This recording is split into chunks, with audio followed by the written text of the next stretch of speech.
muchachas? ¿Cómo están ustedes? ¿Todo bien? Bueno, ¿y qué vamos a sentarnos allá nosotros?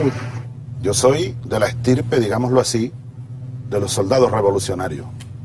Es posible que en Argentina me vean con este uniforme y esta boina, y hay alguna gente que, por allá, sobre todo en el cono sur, y es entendible. Pero yo pertenezco a la estirpe, a la raíz de los soldados revolucionarios.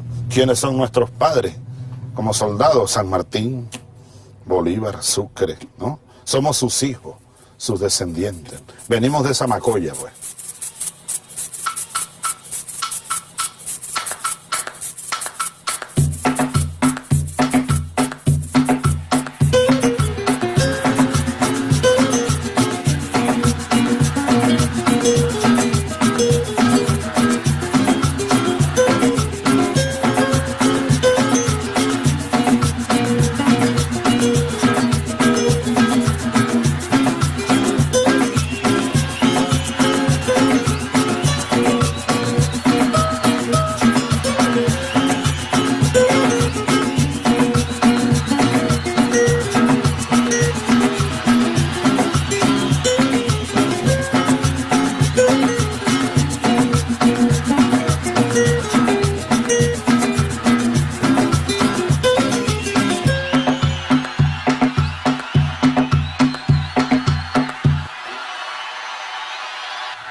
Estamos rodeados de monte, mira.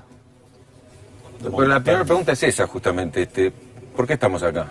Esta ciudad para mí tiene una gran significación. Para resumírtelo en pocas palabras.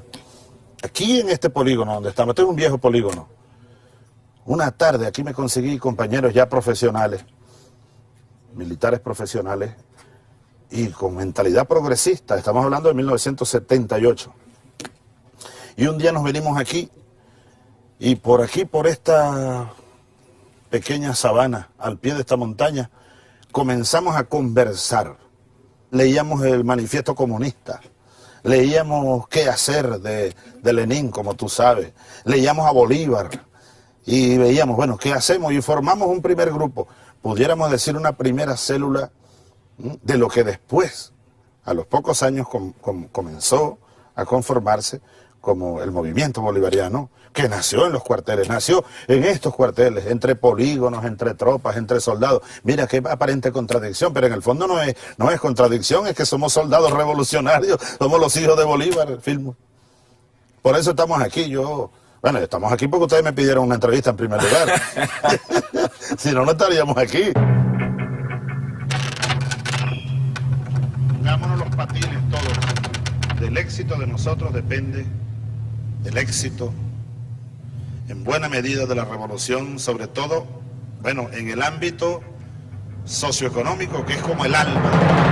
Nosotros debemos pararnos allá arriba en el Ávila y mirar 200 años atrás y decir: Bolívar, no araste en el mar, aquí estamos tus hijos haciendo realidad tu sueño de patria grande, libre. Hoy oímos aquí las voces de la patria grande, de la patria nuestra, las voces de nuestros pueblos.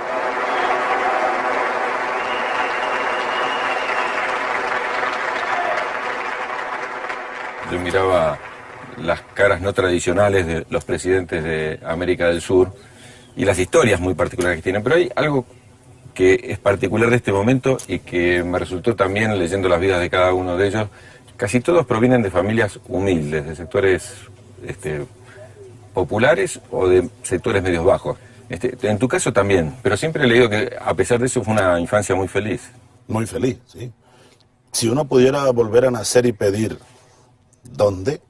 Yo le diría: papá Dios, mándame al mismo lugar, la misma casita de palma inolvidable, el mismo piso de tierra, las paredes de barro, un catre de madera y un colchón hecho entre paja y goma espuma, y un patio grande lleno de árboles frutales, y una abuela llena de amor, y una madre y un padre llenos de amor, y unos hermanos, y un pueblito campesino a la orilla de un río.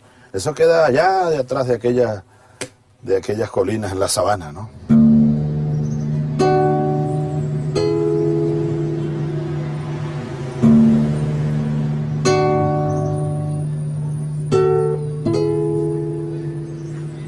Esto es la casa de la familia Chávez, donde se crearon los muchachos, donde vivían los padres del presidente. Ellos eran una gente pobre. Claro, el papá de Hugo era maestro, pero en esa época pues un docente no ganaba mucho. Y entonces la abuela, pues como le gustaba hacer sus dulces caseros, ella hacía eso y ellos se los vendían. Cuando él nació tenía yo 10 años y amiguísima de infancia y de su padre y de todos los muchachos, Adán, Aníbal, los que están en Barina, Deli. Todos ellos nacieron aquí en Sabaneta, todos. Como estaban pequeños, pues ellos venían para acá, yo venía para allá, yo a veces me quedaba tenía Elena que salir y entonces yo se los cuidaba. Eso fue ha sido una amistad muy bonita. Un pueblo campesino, nosotros somos de clase campesina. Tú sabes que a mí ya no me gusta hablar de clase baja, clase media, clase alta, porque yo creo que los revolucionarios debemos enfrentar todo, hasta los códigos de la pequeña burguesía y de la burguesía, ¿no? Los paradigmas que nos han introducido, ¿no? Entonces, yo creo que tenemos que marchar, sí, hacia la unidad en una sola clase de individuos, decía Bolívar, ciudadanos y ciudadanas. Entonces nosotros venimos de allí, de una familia de profundas raíces campesinas, ¿no? Indígenas. La abuela de mi abuela, no la conocí, era india de la sabana, decía ella, una india de la sabana. Y el abuelo de mi padre, bueno, era un negro tan negro que lo llamaban el africano. Lo llamaban el africano. Entonces venimos de ahí, de esa masa histórica del negro, del indio, y algo de blanco. Mi madre, si tú la ves, ella es blanca, ¿no? Tenemos una carga blanca por vía de mi abuelo paterno. Sí, sin embargo, el recuerdo mayor siempre tuyo es para tu abuela. Claro, la abuela es la que estaba todos los días cuando uno se levantaba, desde que tengo uso de razón. La abuela es la que nos dormía, la abuela era la que hacía el desayuno, la abuela era la que cocinaba y uno le buscaba la leña en el monte para el fogón. La abuela fue la que vi casi que morir y la lloré y la enterramos. Es la mamá vieja, imagínate. Entonces el recuerdo de mi abuela en el alma es mucho más intenso, mucho más profundo.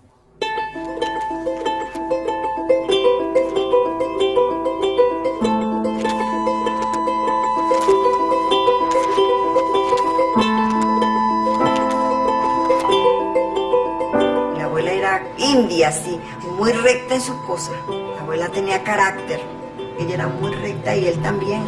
Él toda su vida ha sido un muchacho muy recto.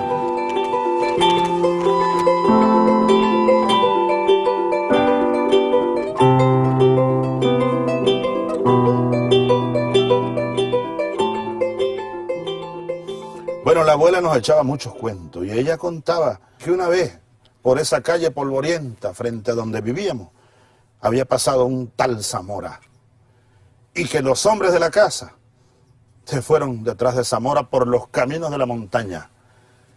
Estaba hablando mi vieja de la guerra federal. Y después ya yo, zagaletón, vendiendo arañas por allá, me decían el bachaco. Yo era bachaco era como catirucio, así. Yo escuché que te decían tribilín también. Tribilín por el pie largote que yo tenía. Bueno, lo tengo largo todavía, pero ya de niño lo tenía muy largo. Ahora me he emparejado, ¿no? Ahora uno de viejo se empareja todo. Y entonces empezaba, yo gritaba, araña los Chávez. Una vez dije, araña caliente para la vieja que no tienen dientes. Yo inventaba a veces unos versos no muy queridos por alguna gente. Ahora, entonces yo oía, entre los hombres, pues, o los adultos, y yo oía que hablaban de un asesino. Y una vez me dijo mi padrino Eligio, mira, Huguito, ese que dicen que es asesino, era tu abuelo.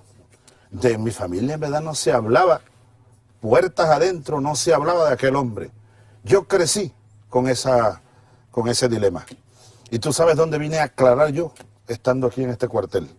Y me di cuenta que aquel abuelo, a quien algunos llamaban asesino, en lo que era un revolucionario, un guerrillero revolucionario de comienzos del siglo, de cuando irrumpían por esta tierra los últimos hombres de a caballo. Y aquí cargo su escapulario. Este escapulario tiene más de 100 años. creo que tiene siglo y medio. Lo usó mi abuelo en guerra y murió preso con él. Mi abuelo, desde la distancia, me hizo ser más revolucionario y más soldado de esta revolución. Domingo 7 de junio, aló presidente, bravo. Alto maestro.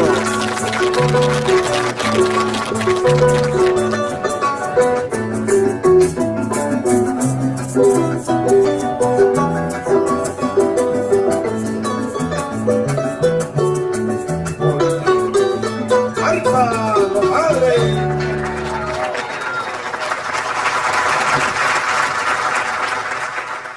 Atención, obra teatro. No sé si era mi madre o mi abuela la que me dormía. Eso sí, no le faltaba su guayoyo y a mí el corazón de la arepa me daba. Cuando la troja estaba harta, con leche me daba la arepa. Ese rolito se lo voy a hacer.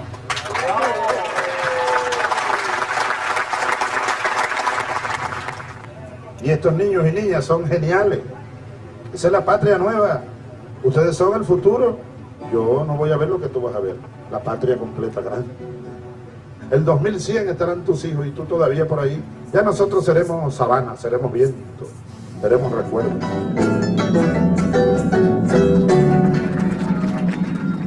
Hablando de herencia, tus padres fueron docentes, yo soy docente. No puedo dejar de preguntarte qué impacto tuvo en vos, o si tienes algo con esa raíz docente que ver en tu vida después. Yo recuerdo a mi padre y un humilde salón de clase y unos pupitres y unos niños, y yo aún no estaba en la escuela, pero me asomaba. Y me gustaba rayar la pizarra con la tiza que quedaba y me gustaba sentarme en el pupitre. Recuerdo a mi madre que una vez me sorprendió sentado, porque era en la misma casa donde ellos vivían, en otro caserío, más monte adentro, llamado Los Rastrojos. Ahí mi padre era maestro y mi madre también. Nosotros vivíamos acá en el pueblo.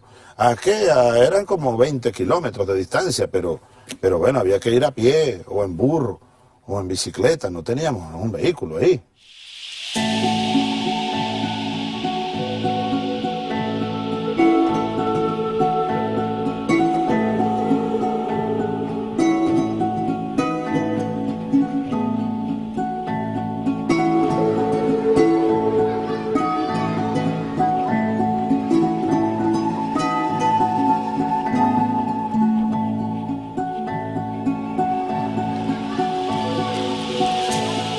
Estudié aquí al presidente Chávez de la República Bolivariana.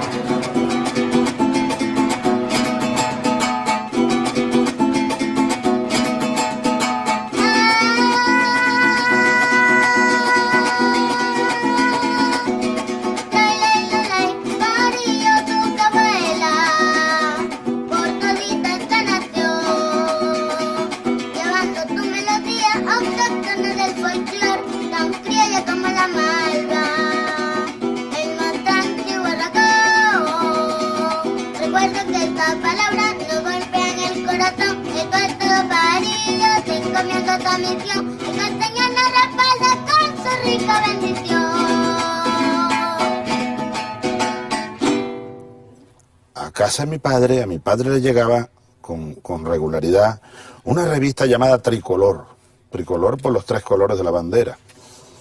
Yo de niño aprendí a leer con esa revista. Era una revista que si tú la revisaras, las ediciones de aquellos años, conseguirás mucho tradicionalismo, mucho folclor, mucha cultura, muchos versos, coplas, dibujos infantiles. Yo me empecé a enamorar de la historia, de algo que llamaban historia, páginas de la historia, y venía con dibujitos bien hechos, ¿no? Entonces por ahí empecé a leer de un tal Miranda, ¿no? Y de un tal Bolívar, y yo estaba comenzando a leer y a escribir. Así que sin duda que la condición de maestro de mi padre, y creo que fue un buen maestro, mi padre, creo que fue un buen maestro, influyó, sin duda. Me ha gustado siempre la educación, pues todo lo que es un proceso de conocimiento, de educación permanente.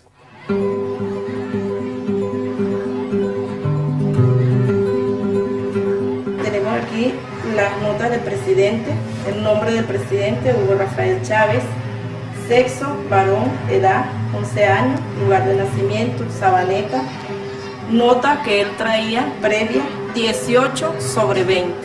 Si observamos en el libro, podemos ver que el mayor puntaje es el del presidente, de nuestro presidente. Y tuviste como dos inclinaciones, ¿no? Una más para el arte y otra más al deporte. En alguna ocasión yo he reflexionado sobre lo que se me ha ocurrido llamar la secuencia de sueños que fueron naciendo aquí, ¿no? Yo recuerdo que niño todavía y producto de seguramente de ese contacto con las páginas del Tricolor. Yo recuerdo que en Tricolor había una página llamada Los Niños Colaboran. Era que los niños mandaban dibujos, ¿no? Y se los publicaban. Yo hice 1 millón de dibujos y los mandaba. Quizás nunca llegaron porque era en Caracas. Ese era otro mundo. Uno lo mandaba por vía de la escuela. Es decir, el primer sueño que yo tuve fue pintar, ser pintor. Y adolescente todavía yo estudiaba pintura ya en la capital. Y comencé a estudiar pues, ya el arte de la pintura. Ya te di como una idea, ojalá te sirva, ojalá. Pero las flores, dedícate a las flores. Dedícate a las flores, al amarillo. Dale en algunos casos más claridad. ¿Aquí qué le vas a echar? Empezamos a echar un poquito más amarillo para suavizar un poco el fondo. Correcto. Pero luego, el béisbol. De niño en Sabaneta, pues ya jugábamos, pero era con pelota de goma y con unos bates hechos con ramas de guayabo o un árbol que aguantara. Y era la pelota sabanera, sin muchas normas, sin muchas... Pero ya en la ciudad de Barinas yo comencé a jugar béisbol en el liceo. Y comienzo a escalar y me gusta. Me siento que rindo en el deporte. Me gustaba correr, yo era rápido. En una ocasión me decían corre camino. Pichaba, me iba bien en el terreno, me gustaba aquello, me apasionó. Dejé de estudiar pintura, así que ya salía del colegio, no para la escuela de pintura, sino para el estadio que quedaba, pues también a varias cuadras, ¿no? Ese fue el segundo sueño, ser pelotero.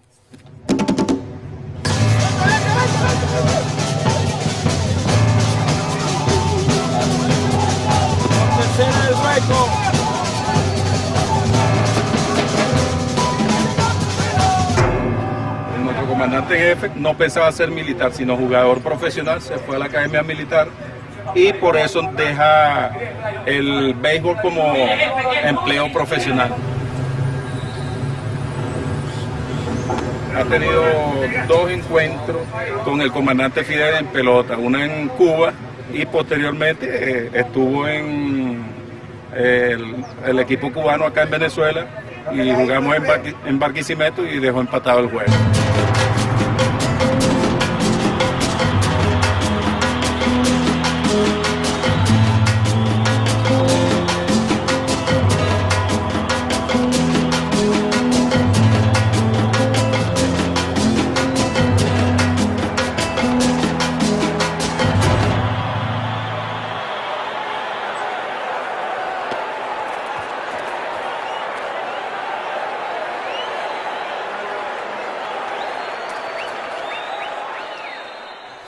Luego, hay un punto allí que es decisivo.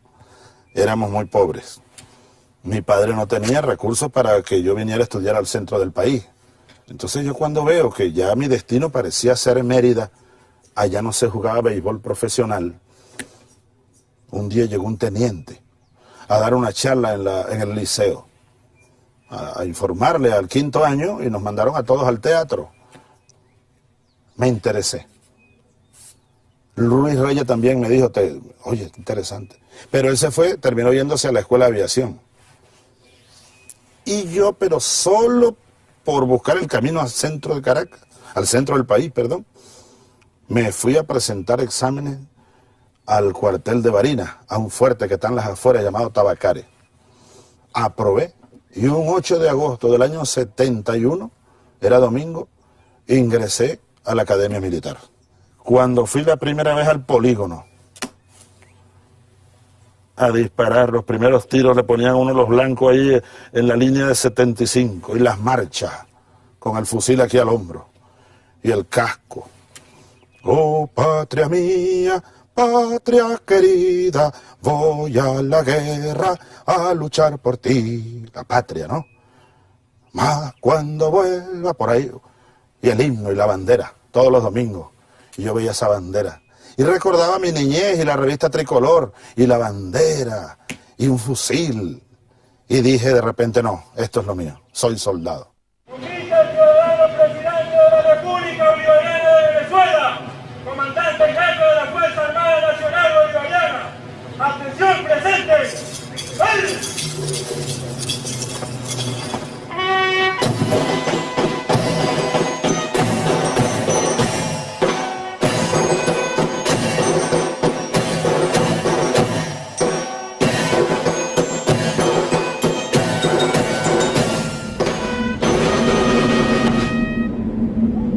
Se dijo, después del 4 de febrero, la rebelión del 92, que yo había entrado a la Academia Militar infiltrado, que ya yo era de las células del Partido Comunista o de un movimiento Che Guevara. Todo eso es una gran mentira. Yo entré, yo era tribilín, la célula mía era tribilín. y no era un fusil, era un bate de jugar pelota, y una pelota lo que yo soñaba con aquello. Pero yo le dije a Ramonet, le dije, mira, porque el autor dice que yo entré a la escuela militar con el libro del Che Guevara bajo el brazo. Y yo le dije a Ramonet, tú puedes decir que eso es mentira, pero también sí puedes decir que 4 años después, el 5 de julio de 1975, yo salí de subteniente con un fusil aquí y el libro del Che Guevara bajo el brazo. Eso sí es verdad. Yo salí ya convertido en un soldado rebelde.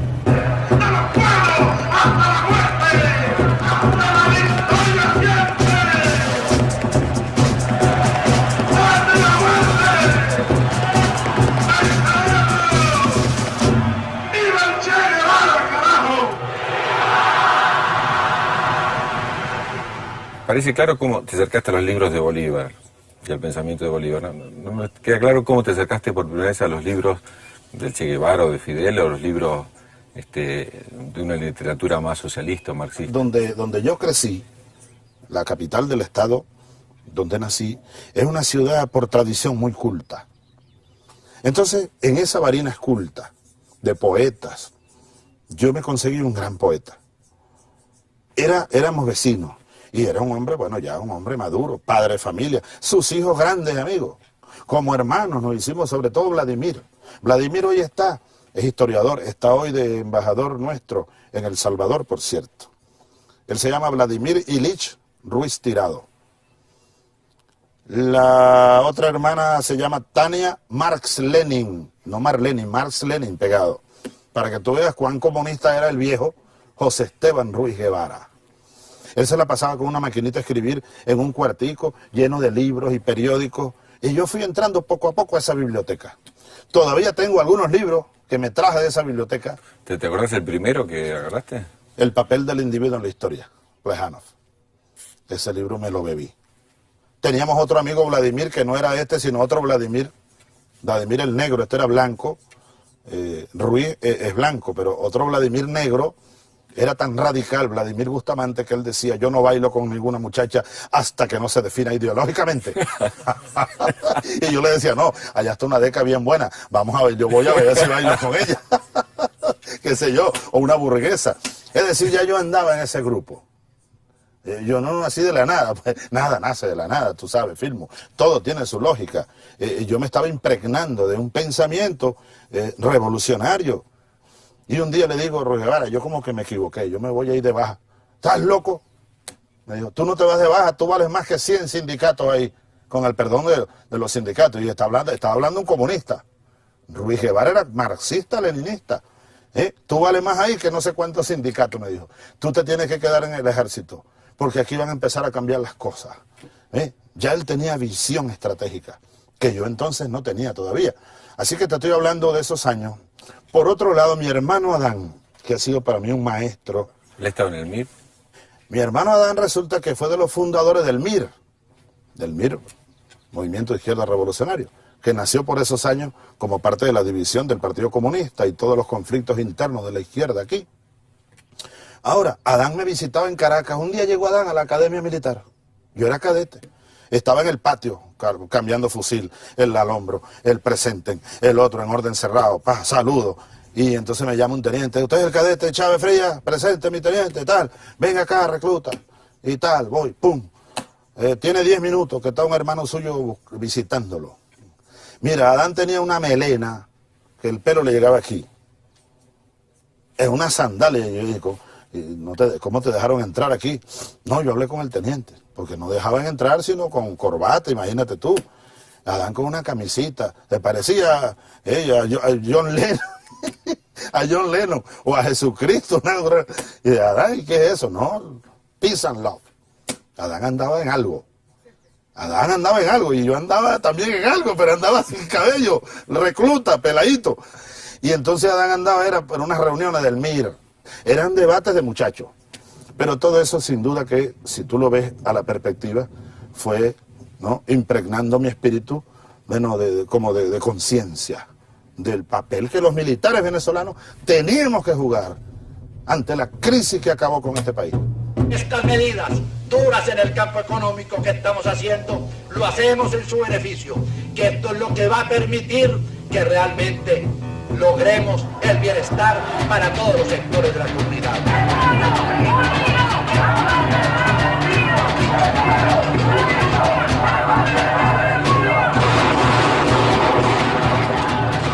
Nosotros cuando salimos a la calle no salimos a reprimir. La situación del país es de absoluta normalidad.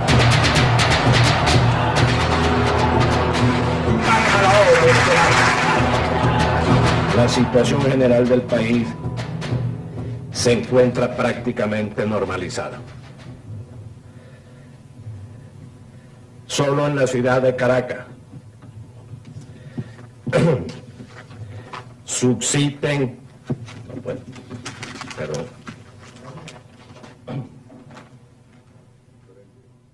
¿Y cuándo el soldado Chávez piensa de que es necesario cambiar el sistema de gobierno? ¿Cuándo piensa que es necesario llegar al poder? Yo solía escribir como un diario. 1973. 74. Hay un día en el que yo escribo. Hoy corrimos no sé cuánto. Lancé en el campo. Presenté examen de matemáticas, no sé qué. Y en la tarde fuimos al patio a rendirle honores al nuevo presidente. Esperamos como 3 horas. Y al fin llegó. Algo así dice la paginita. Al fin llegó. Y lo veo con su banda cruzada, Carlos Andrés Pérez, recién electo presidente. Ahora, yo no recordaba que había escrito eso. Aparece ahora ese diario. Entonces yo digo ahí,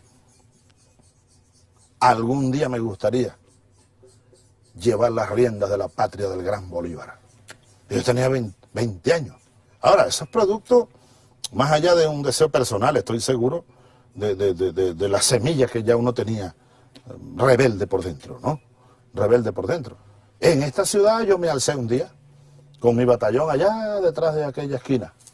Allí está el cuartel Páez, viejo cuartel, querido cuartel. Allí estaba yo hasta el 4 de febrero, hasta el 3 de febrero, en la noche que salimos para Caracas, por la autopista que pasa por allá, con los soldados alzados en armas ya, contra Carlos Andrés Pérez, casi 20 años después.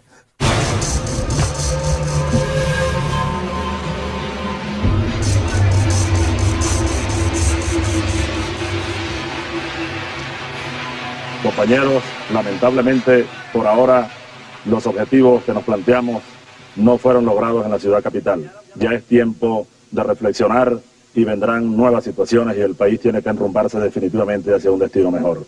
Así que oigan mi palabra, oigan al comandante Chávez que les lanza este mensaje para que por favor reflexionen y depongan las armas, porque ya en verdad los objetivos que nos hemos trazado a nivel nacional es imposible que los logremos. Compañeros, oigan este mensaje solidario, les agradezco su lealtad, les agradezco su valentía, su desprendimiento, y yo ante el país y ante ustedes asumo la responsabilidad de este movimiento militar bolivariano. ¿Por qué en ese momento no pudieron llegar al poder? ¿Qué Sí. fue lo que...?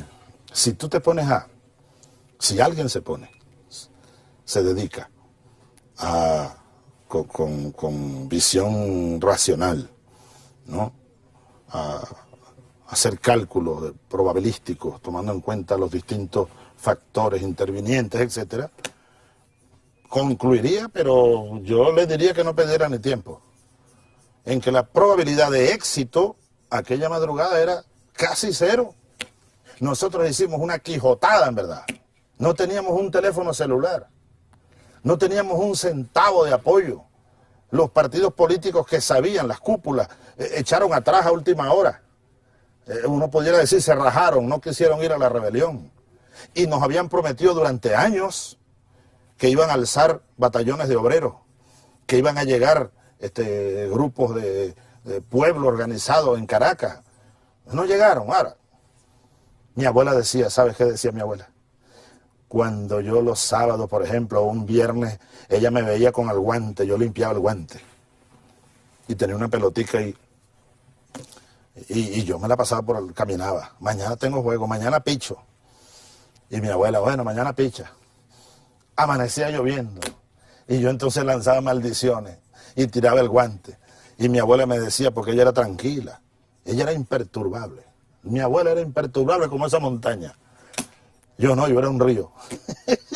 Un río como un huracancito. Entonces yo amanecía lanzando no sé qué, mira, está lloviendo, no va a haber juego de la mañana. Entonces ella tranquilita, sentadiza en su silleta, ahí, mire, mejor es lo que pasa. Lo que pasa es lo mejor, me decía ella. Seguro que iba a perder, así no pierde. O le iban a dar un pelotazo. Entonces, mejor es lo que ocurre. Lo que ocurrió, yo estoy ahora convencido de que tenía que ocurrir como fases necesarias de un movimiento revolucionario. No había condiciones allí para triunfar, pero ¿qué? Abrimos un boquete en la pared. Un boquete. Sabe que desde el golpe se ha convertido él en un tipo de héroe nacional. Absolutamente falso.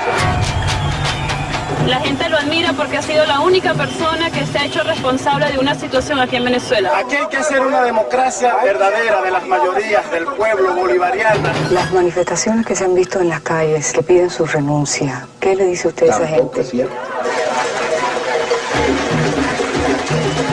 Estamos conscientes de que el futuro no viene, de que nosotros, la juventud, tenemos que construir ese futuro.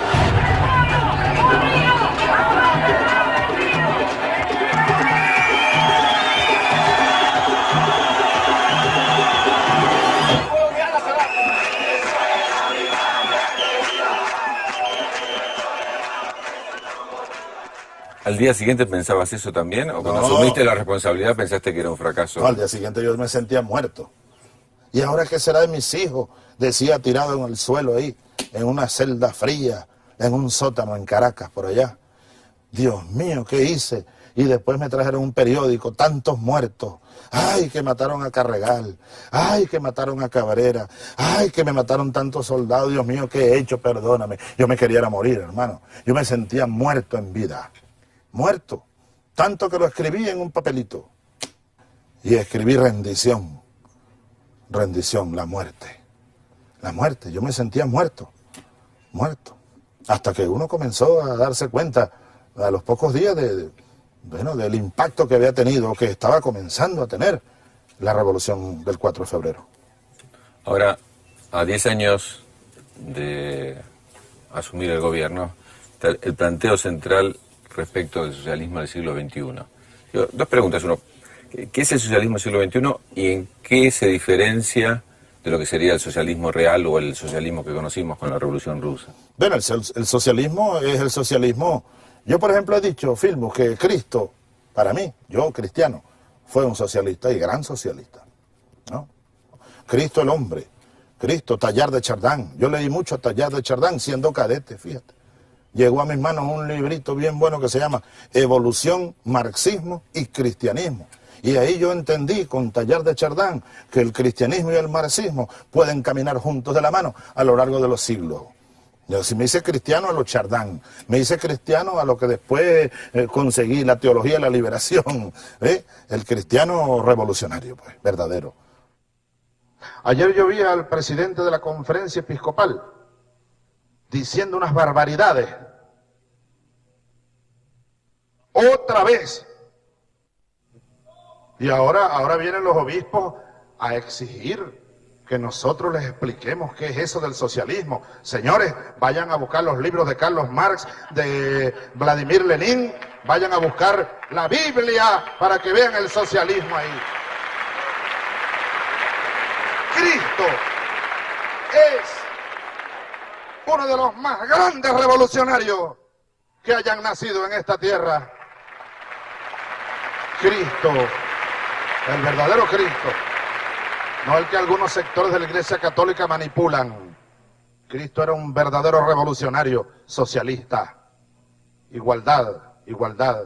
Bienaventurados los pobres, porque de ellos será el reino de los cielos. Más fácil será que un camello entre por el ojo de una aguja a que un rico entre al reino de los cielos. Ese es Cristo el verdadero. Simón Rodríguez y su idea socialista, Sucre y su idea pro-socialista. El mariscal Sucre, por ejemplo, en muchos documentos lo dice. Y una frase luminosa de Sucre siendo presidente en Bolivia. Y por eso es que la oligarquía boliviana todavía lo odia, y le dieron un golpe de estado y un tiro en un brazo y casi lo matan. La Manuela Sáenz con unos soldados llegó y lo salvó. Después renunció y se vino aquí y lo mataron allí en Berruecos. Tenía 35 años. Pero hay una frase de Sucre que dice: cuando los pueblos de esta América se fueron a la batalla por la independencia, entendieron que también lo hacían por la justicia y por la igualdad. Y Sucre empezó a repartir la tierra a los indios, y a recoger los niños pobres, y a abrir escuelas, abrió caminos, el primer puerto. Entonces Bolívar, medio siglo antes que Carlos Marx, lo dijo, y yo creo que con más claridad que el mismo Carlos Marx. Bolívar dice allí en Angostura, en el Orinoco: la naturaleza nos hace diferentes, desiguales a los seres humanos. Pero luego viene la sociedad, el Estado, las leyes, la educación, las artes y la ciencia, y colocan al ser humano en una igualdad, en un estado de igualdad que él llamó ficticio, más propiamente llamado la igualdad política, la igualdad social. Medio siglo después, Carlos Marx dice que el socialismo desarrolla las desigualdades naturales del ser humano, y a través, igual que Bolívar, como si Marx hubiera leído a Bolívar, ¿y a través de qué? De la sociedad, lo integra a un estado de igualdad en la diversidad. Quienes pretenden igualarnos en pensamiento, que tú y yo pensemos lo mismo, no, es imposible. O que caminemos como tropas formando con la banda de guerra, tun, tun, tun, tun, tun, tun, tun. No, no somos autómatas. No somos soldados en marcha de banda de guerra, somos soldados más bien en guerrilla, diversos y dispersos, en el pensamiento y en la acción. Entonces, el socialismo yo creo que es del siglo, no solo XX, es del siglo I.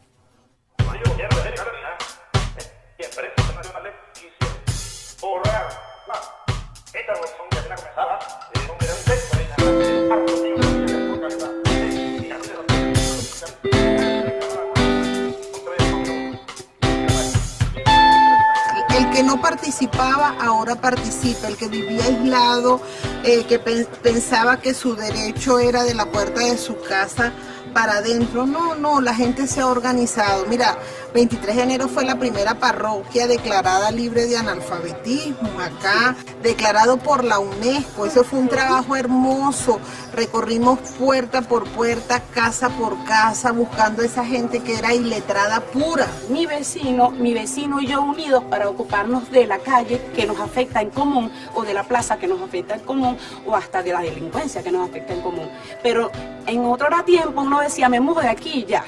Ahora no me mudo, me quedo en mi barrio y en conjunto con mi vecino trato de mejorarlo, porque además ahora tenemos poder popular, porque ahora el presidente nos está mandando a organizarnos y desde estas bases organizadas le exigimos a las autoridades establecidas si es que ellas no quieren responder.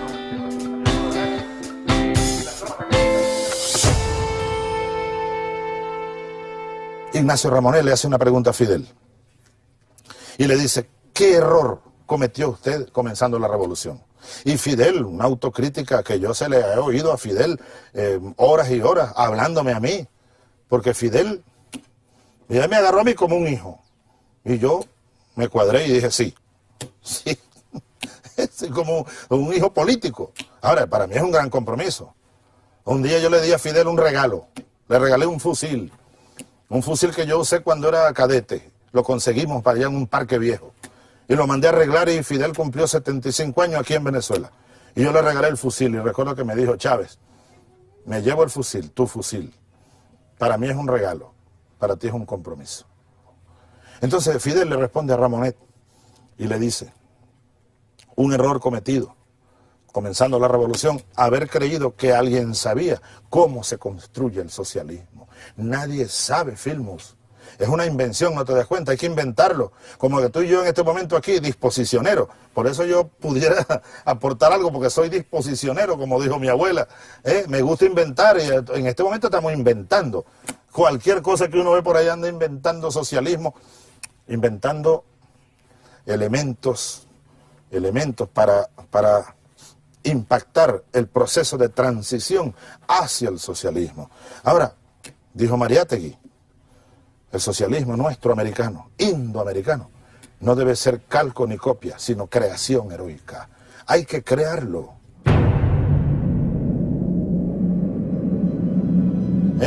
¿Qué pasó? Nos hacen señas. Tenemos el problema que puede oscurecer en cualquier momento. Claro, sí, nos va a oscurecer, está cayendo el sol.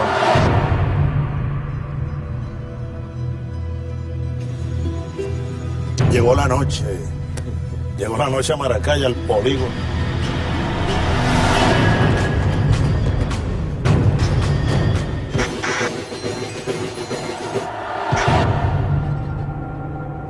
En 10 años hemos aprendido mucho y a nuestro presidente lo amamos por eso. Aquí tenemos una conspiración. ¿Qué pasa? Esto aquí es una lucha de clase, de pobre contra rico, el que tiene y el que no tiene. El pueblo llegó a este palacio para no irse más.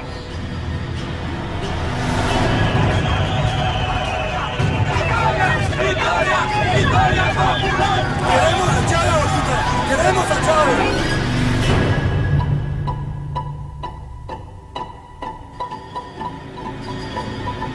Fidel Castro, un teléfono. ¿Aló?